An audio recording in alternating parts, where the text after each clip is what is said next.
تو حضور صلی اللہ علیہ وسلم خاموش ہو گئے. پھر وہ صحابی دہراتے ہیں اکل عام یا رسول اللہ، کیا ہر سال حج فرض ہے؟ فسکت، پھر حضور خاموش ہو گئے. پھر تیسری مرتبہ انہوں نے پھر دہرایا اکل عام یا رسول اللہ، کیا ہر سال حج فرض ہے؟ تو حضور ارشاد فرماتے ہیں ثم قال لو قلت نعم، اے میرے صحابی سن، اگر میں ہاں کہہ دوں نا، کیا فرمایا حضور نے؟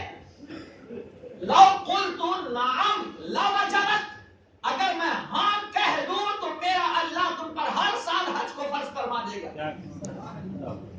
ہر سال حج کو فرض کر، اگر میں کہہ دوں ہاں تو اللہ بھی کہے گا ہاں.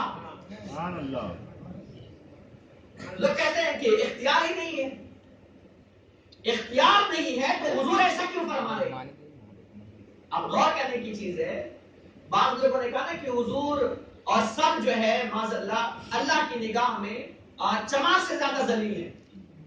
یہ لفظ لکھا نا بدبختوں نے. تقویت الایمان کے اندر اسماعیل دہلوی نے یہ بات لکھی ہے کہ چمار سے زیادہ ہر انسان، ہر مخلوق اللہ کی نظر میں چمار سے زیادہ ذلیل ہے. جس کا نام محمد یا علی ہو کسی چیز کا مختار نہیں. یہ سب باتیں گستاخی طور پہ کتابوں میں چھپی بھی نہیں ہے، چھپی بھی ہے، آپ پڑھ لیجیے. لیکن ہمارا یہ عقیدہ نہیں ہے. ہم کسی بھی انسان کو ذلیل مانتے ہی نہیں ہے. اللہ تعالیٰ نے ہر انسان کو عزت عطا فرمایا ہے، چاہے وہ کوئی بھی ہو، کیسا بھی ہو، عزت سے سرفراز کیا گیا ہے. کوئی بھی ہو. آپ کو میں کہہ دوں آپ چمار سے زیادہ ذلیل اللہ کی نظر میں، آپ 4 جوتے لگا دو گے. میں تیرے کو انسان دکھتا ہوں تو مجھے چمار سے زیادہ ذلیل کر رہا ہے.